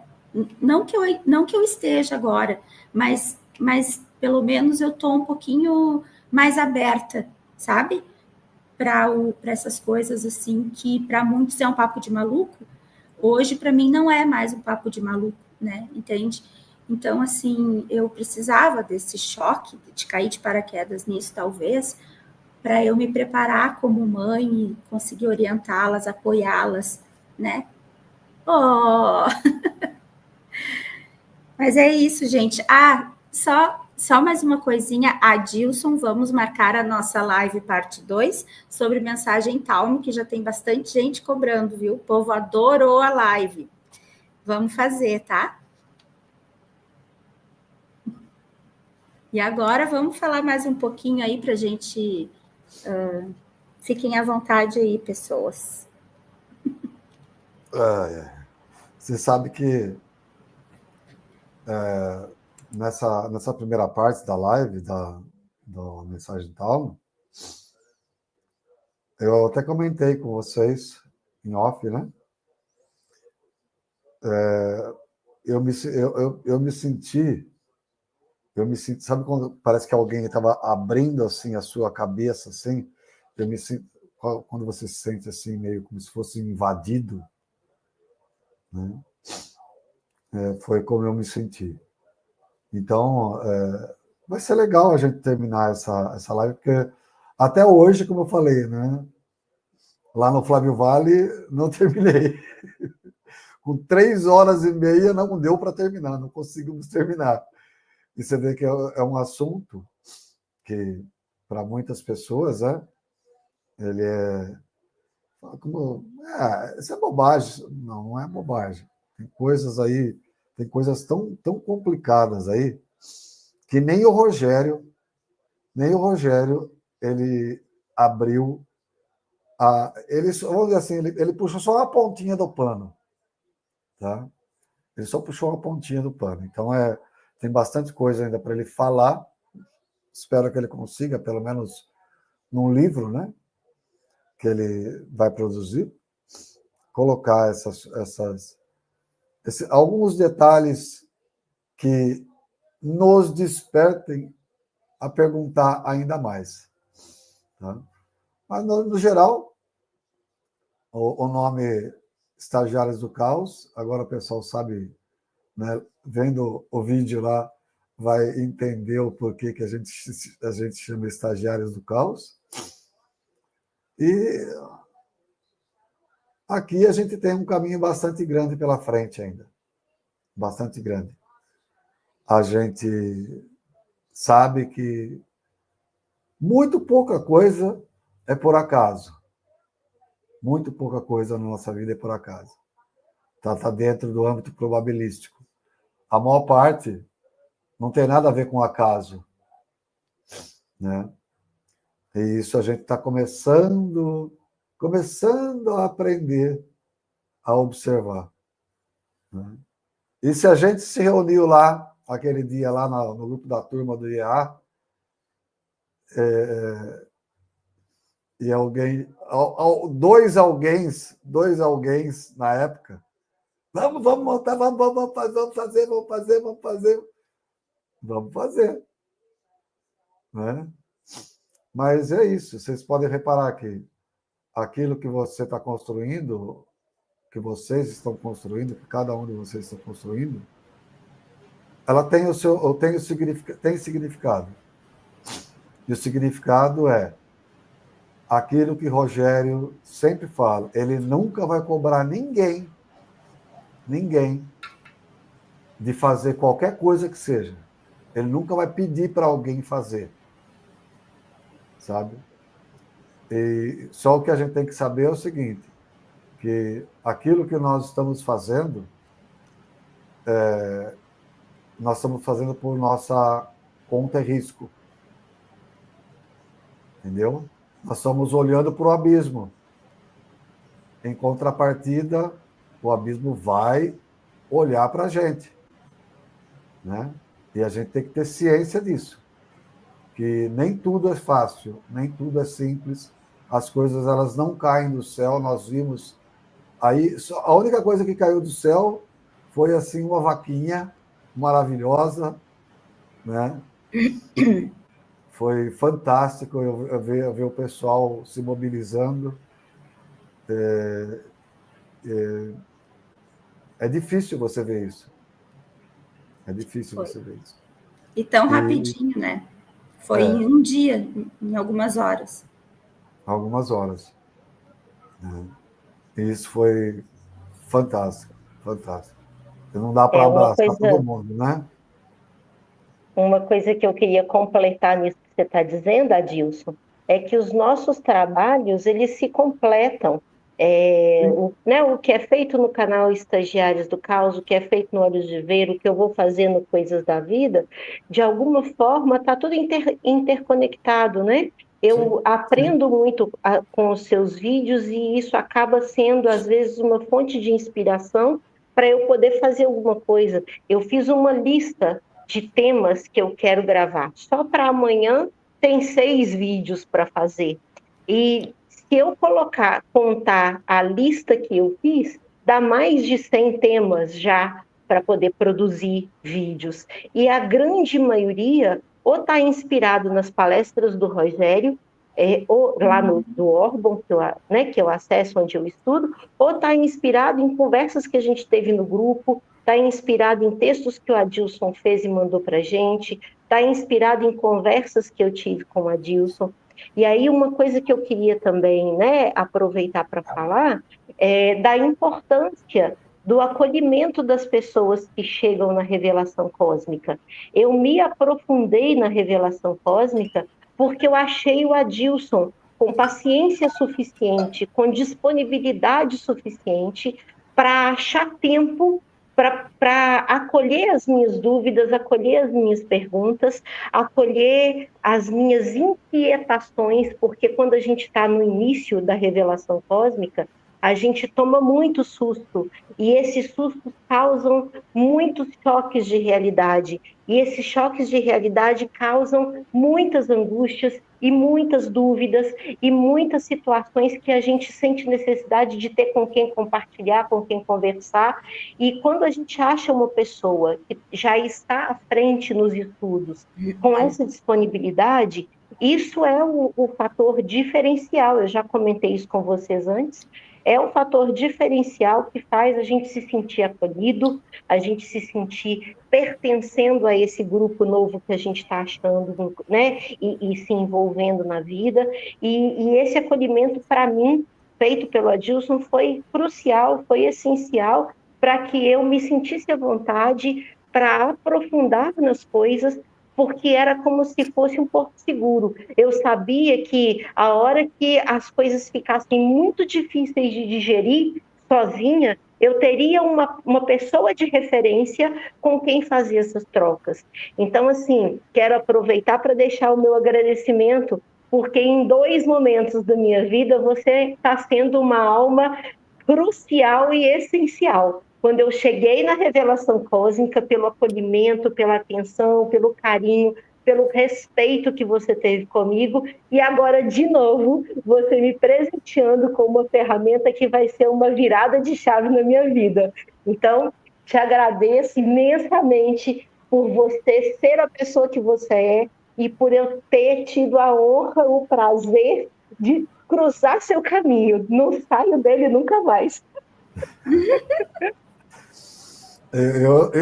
Na realidade, na realidade tenho que agradecer por poder ser útil, entendeu? De alguma maneira, né? Porque eu acho que é tão difícil você, às vezes, encontrar pessoas que, de fato, tenham interesse em você crescer como ser humano, né? E quando você encontra, para mim, também foi prazeroso, foi muito bom poder passar, mesmo eu dizendo para você, olha, vai com calma, que eu não sou, né, você se recorda, foram muitos e-mails, e muito longos, né, para a gente responder, né? Mas é assim que as coisas acontecem da forma como elas precisam acontecer, né? O acaso Teve um dia que eu perguntei para o Rogério, falar, você acredita no acaso? Então, Rogério, não, ele não acredita no acaso.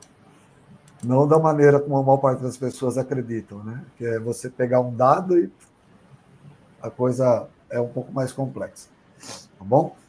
Crianças, eu preciso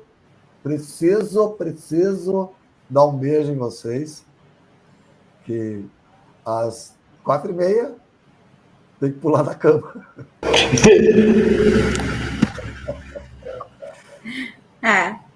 Olha, Só falta ganhar na Mega Sena. Aí sim, João. Aí sim, aí quebra o nosso galho geral. Aliás, vai ser um desmatamento terrível. Imagina outra hora que a gente tiver a oportunidade, vamos fazer uma outra live para a gente fazer a gente conversar sobre aquelas perguntas cabeludas que a gente sempre falava no grupo e que a gente não encontra as respostas e que a gente fica lá, né, conversando e trocando umas ideias. Eu vou, assim como a Renatinha agradeceu a Adilson, eu vou fazer um agradecimento aqui especial ao João, que sempre recebe também as pessoas, né, de fora, quando estão entrando na revelação cósmica, ele sempre prontamente se oferece também para tirar alguma dúvida, né, se ele souber, ele está ali sempre também disposto. Muito obrigada, João.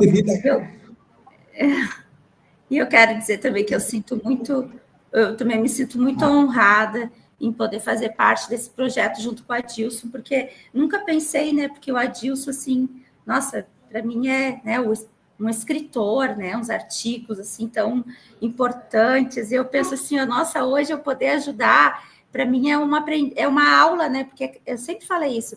Cada vídeo do Adilson que eu tinha que editar era uma maneira de eu estar aprendendo, né? E às vezes não, sempre, né? Eram palavras que eu não sabia o que era, eu tinha que consultar. Então, aqueles, então, que eram mais voltados, acho que aqueles de infecções, e uns que era assim, que eu digo, não, eu tenho certeza que ele não é médico. Lembra que a gente ficava falando assim, porque daí eu disse, aí a Renata dizia, Denise, eu acho que tu deve pegar as palavras que a gente não sabe o que é e pôr o significado. Eu disse, Renata, tu tem certeza? Tu assiste esse vídeo aqui, ó, faz favor do Adilson. Aí a Renata, depois que assistiu, ela disse, Denise, esse aqui eu acho melhor tu ficar só nas palavras que são voltadas para a revelação cósmica mesmo, porque as outras não dá, porque são palavras assim que só um médico realmente tem tanta propriedade para falar daquela forma e que o Adilson fala com maior facilidade, né? Então, assim, a gente dava risada, né, também, né? A gente trabalhava, mas se divertia. Lembra disso, né, Renata? Como é que eu vou colocar o significado de tudo isso? Ai. Mas assim, então, como eu estava falando, cada vídeo do Adilson era uma forma de eu aprender mais, né, e estudar, então eu me sinto muito honrada também com esse projeto e que a gente tenha aí muitos e muitos vídeos do Adilson para editar, né, e que a gente continue assim, tá, gente? Muito obrigada. Só para fechar, eu pretendo fazer um vídeo. Era um texto que eu publiquei, foi no grupo da turma do IEA, tá? Que nós vamos tratar de um assunto que importa para muitas pessoas, tá? Para muitas pessoas. Sexo.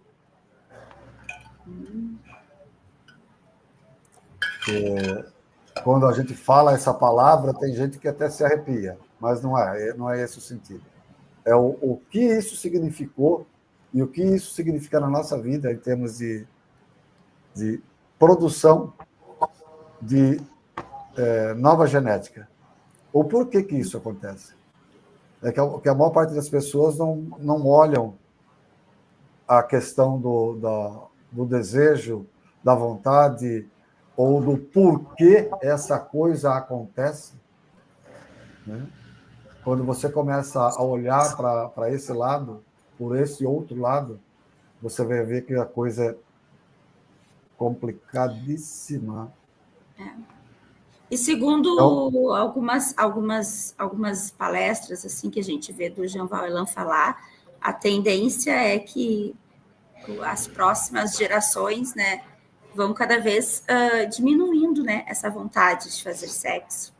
E se a gente parar para pensar, né, se a gente pudesse, como ele mesmo fala, se a gente pudesse se olhar internamente e se a gente pudesse também ver o que a gente, os nossos eus, né, o nosso espírito já produziu lá atrás, ninguém chegava perto de ninguém. E se a gente parar para pensar que cada troca de beijo, né, Dilson, assim, é uma troca de tantas. Não precisa nem ser um beijo, só um aperto de mão, só de tu chegar perto da pessoa, tu já pega aquela energia, assim. Eu não sei se eu estou falando as palavras certas, mas eu acho que eu estou me fazendo entender. Então, sim, tanta sujeira, é tanta sujeira e é tanta coisa que tem, que o sexo mesmo, assim, ó, é o pior de todos, né? Se tu for parar para pensar o ato mesmo sexual. E aí, aquela troca que tu faz ali, ó, eu acho que a tendência mesmo é isso diminuir, porque isso só existe porque Javé mesmo queria, né, que resistisse o homem à mulher e que eles tivessem filhos, né? crescer e multiplicar. Crescer e multiplicar. E a tendência eu penso, né, que isso vai ser cada vez menor, até porque é aquilo que o Elan fala também, que os nossos espíritos não têm gênero, né? Assim que se fala, né? Não existe homem ou Não tem mulher, sexo. não tem Não tem sexo. sexo. Então, assim, as pessoas elas vão cada vez se interessar menos por isso, e inclusive em ter filhos, né? Sim. Essa é. Outro dia, eu não sei qual grupo que foi colocado de um vídeo de incubadoras, como se fosse aquela do Matrix, né? Incubadoras Já tem. pequenininhas. Oi? Oi, João. Já tem. Já tem diversos Isso. lugares. Então, é o tipo da coisa, né? Que nós vamos chegar num determinado estágio em que determinadas coisas vão ocorrer e outras não vão ocorrer mais, né? E aí a espécie, se por um lado ela corre determinados riscos, por outro, algumas coisas vão deixar de ser propagadas. Mas isso é interessante. A gente só não pode esquecer que energia sexual é energia criativa e criadora. Talvez a criação de Prabhajna tenha sido executada a partir da energia sexual dele. Sexual no sentido criativo e criador. Então, a gente não pode descartar a dimensão dessa energia fora do âmbito material, enquanto Kundalini, enquanto energia criativa, enquanto energia criadora, do ponto de vista da criação universal, da criação cósmica. Tem um cara que eu estudei no meu período de eubiose, que ele era um radialista lá de Lavras, Minas Gerais. O nome dele é Antônio de Carvalho. Ele tinha um programa na rádio que chamava Conversinha ao Pé do Ouvido. E aí eu lembro que tem um programa que ele fala do processo criativo cósmico, quando um cometa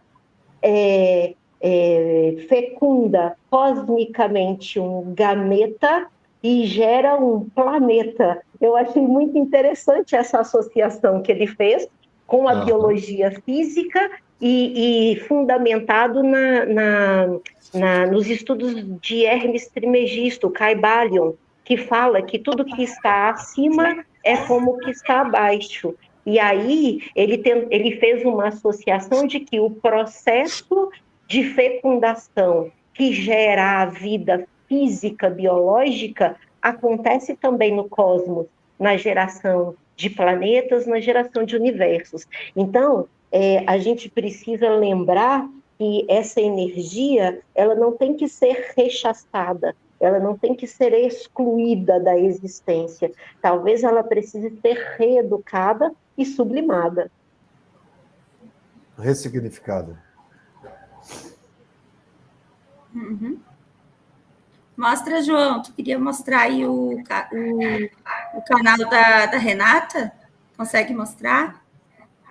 Aí a gente já encerra, só para ficar registrado. Aí é o nosso canal, né?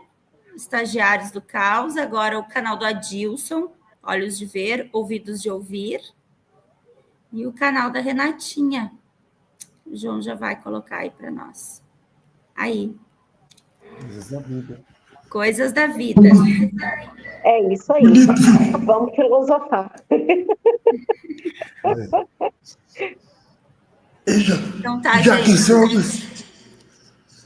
Já que somos seres de vida curta, né? Uhum. Tem que viver logo. Para morrer logo, É né? isso aí. É isso aí. E vale lembrar também que todos nós, cada um no seu papel, cada um no seu processo, a gente é plantador de sementinhas, né? A gente está, em essência, dando significado, dando sentido, dando propósito para a nossa existência, contribuindo, trocando, compartilhando as sementinhas que a gente tem para dar. E que todo mundo aproveite, né? Que cada um pegue as que lhe couberem e plante todas elas e deixe elas, cuide delas para que elas germinem e para que as pessoas possam colher frutos daquilo que a gente está oferecendo. A gente já está colhendo esses frutos no nosso processo individual, né? E aí, quando a gente compartilha dessas sementes com outras pessoas, a gente, de alguma forma, está oferecendo sementes para que elas também façam germinar e colham os frutos delas. Acho que, no fundo, todos nós temos isso em comum. A gente encontra sentido e propósito em fazer da nossa existência útil à existência de outras pessoas. Isso aí. Uhum. Perfeito. Boa noite. Obrigada, gente. Boa noite, beijos, obrigada. Bom descanso para vocês. Vamos que vamos. Beijo.